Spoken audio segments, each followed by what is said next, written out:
இந்தியாவின் இளம் தலைமுறையினருக்கு ஒரு தூண்டுகோலாக, ஒரு நம்பிக்கை நட்சத்திரமாக இருந்தவர் நம்முடைய ராஜீவ்காந்தி அவர்கள்.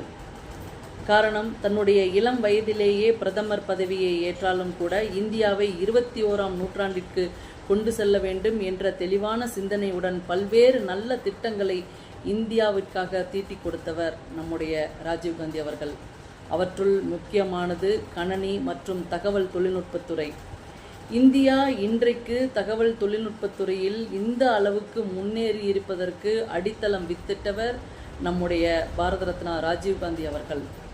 அவர்கள் எடுத்த ஒரு முயற்சிகளும் ஒரு தெளிவான சிந்தனைகளும், இளம் வயதாக இருந்தாலும் கூட தைரியமாக அவர் எடுத்து வைத்த ஒரு முடிவுகளும் இன்றைக்கு இந்தியாவை நல்ல ஒரு இடத்தில் கொண்டு சென்று சேர்த்திருக்கிறது.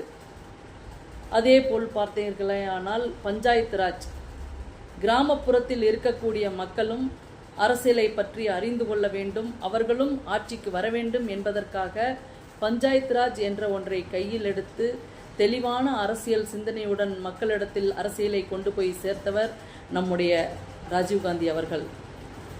இந்தியா இன்றைக்கு இந்த அளவுக்கு ஒரு முன்னேற்றத்தை கண்டுள்ளது என்றால் அதற்கு அடித்தளமாக எல்லா துறைகளிலும் அதிகமான துறைகளில் வித்திட்டவர் நம்முடைய ராஜீவ்காந்தி அவர்கள்தான்.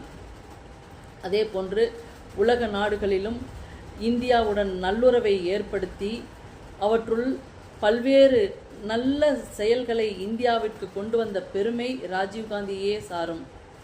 அது மட்டுமல்லாமல் இலங்கை போன்ற நாடுகளில் ஏற்பட்ட பிரச்சனைகளை தன்னுடைய திறமையால், புத்திசாலித்தனத்தால் சாதுரியமாக கையாண்டு அவர்களிடத்தில் ஒரு நல்லுறவை ஏற்படுத்துவதற்கு அடித்தளத்தை வித்திட்டவர் நம்முடைய ராஜீவ்காந்தி அவர்கள்தான். இந்தியா இன்றைக்கு இந்த அளவுக்கு முன்னேறி இருப்பதற்கு நம்முடைய ராஜீவ்காந்தி என்று கூறுவது நிச்சயமான பொருத்தமான ஒரு உண்மையான ஒரு செயலாகும்.